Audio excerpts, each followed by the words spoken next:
श्रीमद् भागवत जी के महात्म्य में एक प्रसंग ऐसा आता है कि प्रेत योनि में अगर कोई व्यक्ति चला जाए तो उसे भी भागवत की कथा मुक्त कर देती है। बंधुओं बहुत ध्यान से सुने, प्रेत योनि कहते किसको है? जिसे नरक में भी स्थान ना मिलता हो उसे प्रेत योनि मिलती है। हमारे यहां सबसे बुरा नरक जाना माना जाता है, लेकिन लोग बाग इस बात को जानते नहीं, जिनको नरक में भी स्थान नहीं मिलता उनको प्रेत बनना पड़ता है। जयपुर के पास में एक जगह पड़ती है दौसा, दौसा है ना, दौसा की एक कथा है, भक्तमाल जी में प्रसंग बताते हैं। वहां के एक भक्त हुए, उनका नाम था श्री रंग जी। क्या नाम था? रंग जी। रंग जी उनका नाम था। उनके विषय में एक चरित्र हमने पढ़ा है कि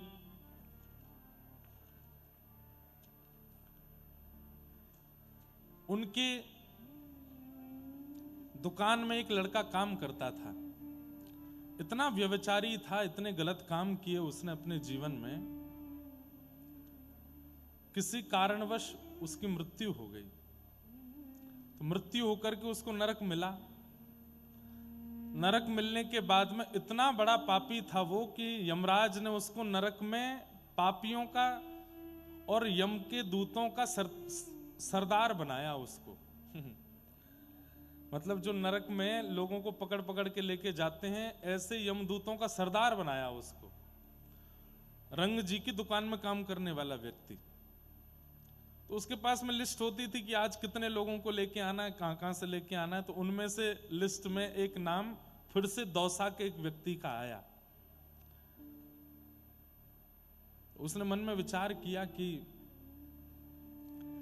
मेरे गांव में जहां मेरा पूर्व जन्म हुआ वहीं मुझे लेने के लिए जाना है किसी को, तो क्यों ना जाते जाते मैं अपने सेठ जी से मिल के आऊंगा एक बार।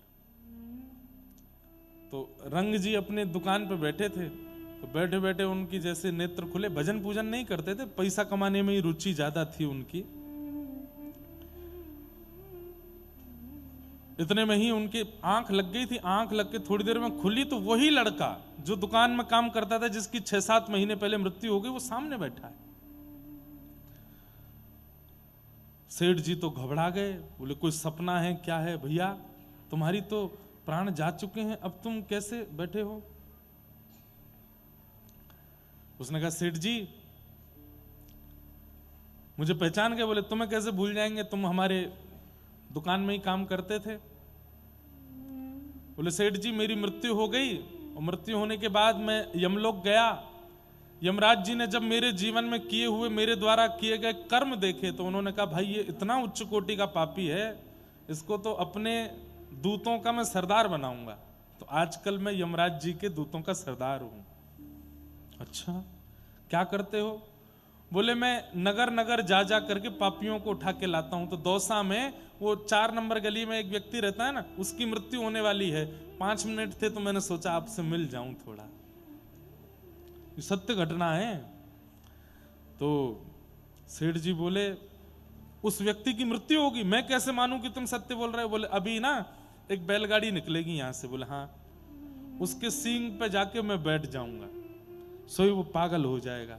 और वो बैलगाड़ी गाड़ी छोड़ करके बैल अकेला भागेगा, और तभी वो सामने 4 नंबर गली वाला व्यक्ति निकलेगा, उसके पेट में जाके वो सींग मारेगा, उसकी मृत्यु हो जाएगी। वहीं से उसको लेके मैं यमलोक जाऊंगा। फिर सेठ जी बोले तुम हमसे मिलने क्यों आए, पहले ये बताओ।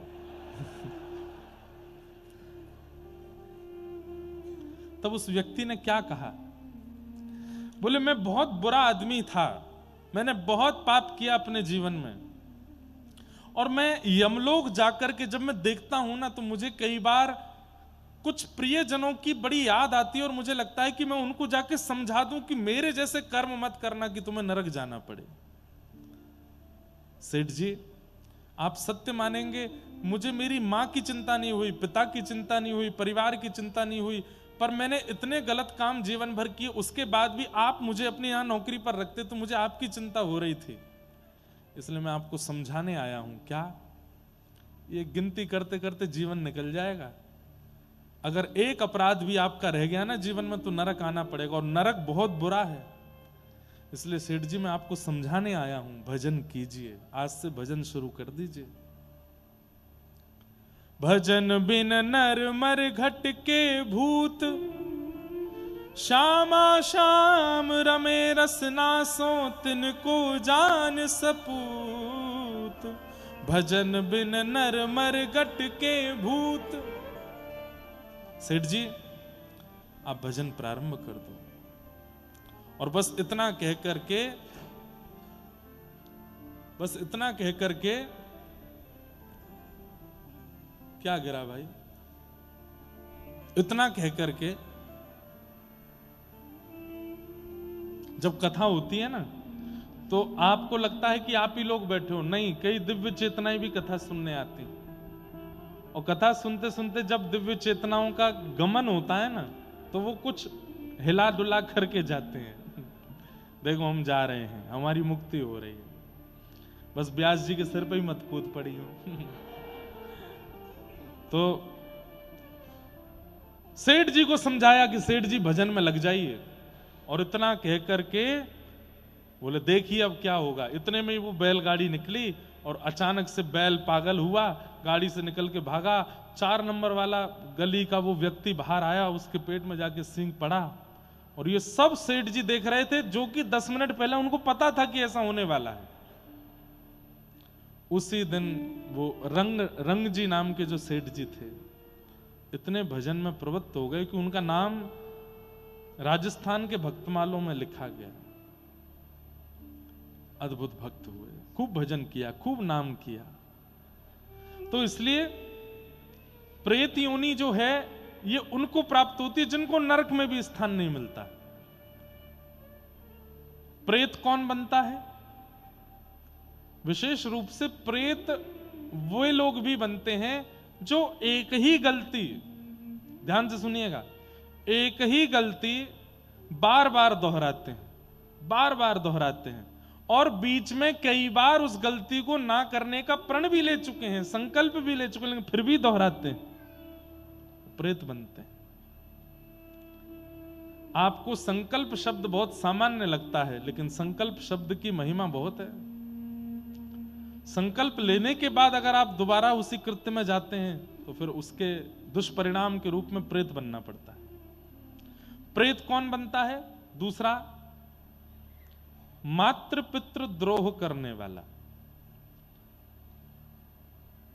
अपने सामने अपनी युवावस्था में मां के ऊपर कभी हाथ उठाया हो, पिता के ऊपर कभी हाथ उठाया हो, माता पिता को मारा पीटा हो, उनके गलत ना कहने पर भी सीधे साधे माता पिता को उत्पीड़ना करने वाला बालक प्रेत बनता है।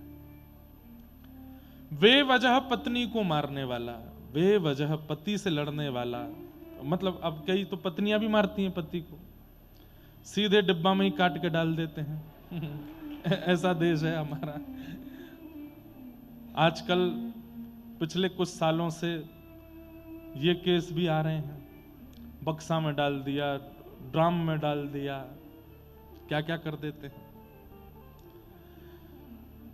जब वहां मार ही दिया तो फिर प्रेत योनि तो निश्चित कंफर्मेशन है, विदाउट वीजा एंट्री मिलेगी प्रेत योनि में। लेकिन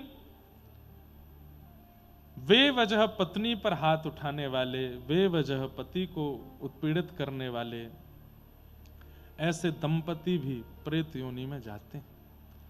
पर भाई ये छोटी मोटी नोक झोंक भी नहीं कह रहा हूं मैं, कई लोग बाग बड़े चतुर हैं, इस पूरी आधी वीडियो को काट के पति पत्नी को सुनाएगा, देखो क्या कह रहे हैं महाराज जी, तू लड़ती है मुझसे, प्रेत नहीं बनेगी।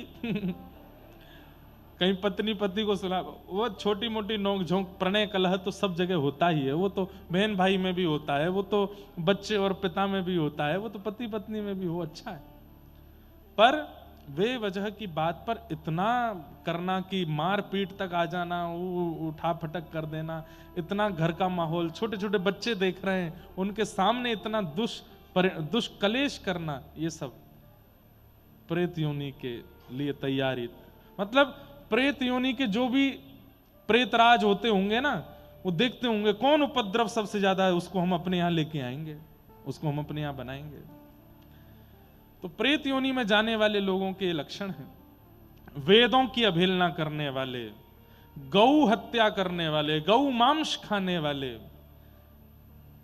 इसके अलावा जो जो पाप करने वाले हैं वो सब तो पापी हैं ही, पर ये प्रेत योनि के अधिकारी हैं। किसी कन्या के साथ, स्त्री के साथ दुष्कर्म की चिंतन भी करने वाले, ये सब प्रेत योनि में जाते हैं, मृत्यु के पश्चात प्रेत बनते हैं। बहुत सारे पाप हैं, इन सब पापों का परिणाम भोगना पड़ता है। उनमें भी कई प्रेत ऐसे हैं जिनको श्रीमद् भागवत की कथा अगर सुना दी जाए तो वो अपनी प्रेत योनि से मुक्त होकर के भगवत धाम जाते हैं। उनमें से पितृमातृ दूषकाः, माता पिता से द्रोह करने वाला यदि प्रेत बन गया है तो वो भागवत जी की कृपा से मुक्त हो सकता है। आप कहेंगे महाराज जी मुक्त होना ही क्यों, उसको रहने ही दो प्रेत योनि में। अरे नहीं, वो प्रेत बन गया ये बहुत बड़ा दंड है उसके लिए।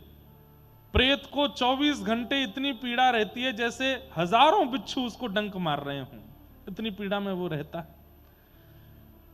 उसे मुक्त होने का अधिकार केवल और केवल भागवत जी से प्राप्त होता है। तब नारद जी महाराज बोले कि आप इसका कोई प्रमाण दे सकते हैं? बोले हाँ, एक आत्मदेव नाम का ब्राह्मण था, उसके संतान नहीं थी, वो आत्महत्या करने जा रहा था। तभी एक संत ने कह दिया कि ये फल अपनी पत्नी को खिला देना, तुम्हारे घर में संतान होगी। फल पत्नी ने नहीं खाया, गैया को खिला दिया। तो गाय के गर्भ से जिस बालक ने जन्म लिया उसका नाम हुआ गोकर्ण, और पत्नी ने अपनी सहेली के बच्चे को गोद लिया था पति को बिना बताए, उसका नाम रखा धुंधुकारी। वही बालक बड़े होकर के इतना उद्दंडी हुआ कि माता पिता को मारने लगा। मां ने कुआं में कूद के प्राण त्याग दिए, पिता ने वन में जाकर के भागवत जी का पाठ करते हुए प्राणों को ठाकुर जी में विलीन कर दिया, और वो बालक अपनी युवावस्था में दुष्कर्मों के कारण मरने के बाद प्रेत बना। ऐसा प्रेत बना कि गया श्राद्ध से भी उसकी मुक्ति नहीं हुई। तब गाय के गर्भ से जन्म लेने वाले श्री गोकर्ण जी महाराज ने सूर्य नारायण भगवान से पूछा कि वो कैसे मुक्त होगा, इतनी भयंकर प्रेत योनि से कैसे निकलेगा। तब कहा श्रीमद् भागवत की कथा करो, श्रीमद् भागवत का सप्ताह वाचन करो। श्रीमद् भागवतान मुक्ति सप्ताहम वाचनम कुरु। श्रीमद् भागवत की सप्ताह कथा करो। इति सूर्यवचस वै धर्म रूपम तु विश्रुतम। भागवत की कथा कराओ। सूर्य नारायण ने आज्ञा देकर के कहा, उससे वो प्रेत योनि से मुक्त होगा। तब सूर्य नारायण की आज्ञा से गोकर्ण जी महाराज ने भागवत की कथा की, और धुंधुकारी प्रेत योनि से मुक्त होकर के शंख चक्र गदा पद्म जैसे चतुर्भुज रूप धारण करके भगवत धाम को प्रस्थान कर गया। तो कथा की विशेषता कि अत्यंत भयानक प्रेत योनि में भी जो पड़ा होगा वो मुक्त हो जाता है। मेरे मन में एक बात आती है कि प्रेत योनि में पड़ा हुआ व्यक्ति जब मुक्त हो जाता है तो हम तो जीवित हैं, हम मुक्त नहीं हो सकते। भागवत जी की कृपा से हम तो जीवित हैं। श्रीमद् भागवत प्रेत योनि में पड़े को मुक्त करती है और जीवितों को सावधान करती है कि ऐसा नहीं करना कि तुमको प्रेत बनना पड़े। इसलिए भैया ऐसी भागवत जी को हम बारंबार प्रणाम करते हैं, तो इस भाव से, इस प्रकार से हमें मुक्त करती है। इस प्रकार भागवत जी का महात्म्य यहां पूर्ण हुआ। परम सत्य कौन है? ठाकुर जी का नाम परम सत्य है। नाम बहुत ध्यान से सुनिएगा, सब लोग बिल्कुल सावधानी से बैठ करके सुनो। ठाकुर जी का नाम परम सत्य है। आज मैं हूं, आप हो, हम सब हो, इस भारतवर्ष में इतने जीव हैं, हम सबको भले ही भगवत दर्शन प्रत्यक्ष रूप से ना हो रहा हो, पर हमारा उद्धार, हमारा कल्याण, हमारे जीवन को जो कुछ भी प्राप्त हो रहा है वो केवल नाम प्रदान कर रहा है, भगवान का नाम, ठाकुर जी का नाम। किसी ने कहा कि सबके प्रकट होने का एक स्थान है, भगवान के प्रकट होने का स्थान क्या है? ठाकुर जी का नाम। भगवान बाद में आते हैं, नाम पहले आ जाता है। कल की भगवान का अवतार नहीं हुआ, लेकिन नाम पहले ही आ गया। पुराणों में पहले ही बता दिया गया कौन से भगवान कहां जन्म लेंगे। विष्णु शर्मा नाम व्यक्ति के यहां पर ठाकुर जी का जन्म होगा कल की रूप में। कौन से संवत में होगा, कब होगा, कैसी परिस्थिति में होगा, सब भागवत जी में लिखा है। ठाकुर जी प्रकट नहीं हुए, नाम पहले ही आ गया। ऐसे ही भगवान कृष्ण प्रकट नहीं हुए थे, उससे पहले ही द्वापर में सबको पता था कि व्रजमंडल के किसी एक ग्राम में भगवान का कृष्ण रूप में अवतार होगा और वे अवतार करके ये लीलाएं करेंगे, ये पहले से ही निश्चित था। ऐसे ही प्रभु श्री राम के बारे में पता था। अब बताइए, सबरी को उनके गुरुजी कितने वर्ष पहले बता गए कि यहां राम आएंगे और तुम्हारी कुटिया पे आएंगे। अब राम जी का तो वहां जन्म भी नहीं हुआ, उससे पहले गुरुजी बता के चले गए कि तुम्हारी कुटिया पर राम आएंगे। भगवान का अवतरण हुआ, बड़े हुए, ब्याह हुआ, वनवास हुआ, वन के भ्रमण करते हुए तब सबरी जी के यहां आए। नाम पहले आ जाता है, भगवान बाद में आते हैं। इसलिए परम सत्य कौन है? ठाकुर जी का नाम परम सत्य है। ठाकुर जी लीला करके चले जाते हैं, पर नाम सदा के लिए रह जाता है। आज कृष्ण नाम, राम नाम, राधा नाम, गोविंद नाम, नारायण नाम कितने लोगों का जीवन परिवर्तित कर रहा है, कितने लोगों का जीवन संवार रहा है, केवल नाम। यह है नाम भगवान। कौन है? नाम भगवान। यही परम सत्य है। परम सत्य भगवान के नाम को जीवन में व्यवस्थित कर लो, अवस्थित कर लो। बंधुओं, जैसे आपकी घर में सेवा होती है ठाकुर जी की, ऐसे ही नाम भगवान की भी सेवा होती है। हृदय में नाम भगवान की सेवा होती है। हमारे यहाँ गौड़िया वैष्णव परंपरा के कई आचार्यों ने तो नाम भगवान की ही पूजा की है। हमारे हरवंश महाप्रभु के यहाँ तो ठाकुर जी की अगर प्रत्यक्ष सेवा नहीं करो तो नाम भगवान की सेवा करो, श्री राधा रानी के नाम की सेवा करो। इसलिए हमारे कई आचार्य मना करते हैं, चलते फिरते, उठते बैठते, खाते पीते हमेशा माला हाथ में मत रखो, हमेशा हर जगह नाम मत करते रहो। नाम का एक नियम होना चाहिए, नाम के लिए शुद्ध पवित्र स्थान, क्योंकि वो भगवान है साक्षात।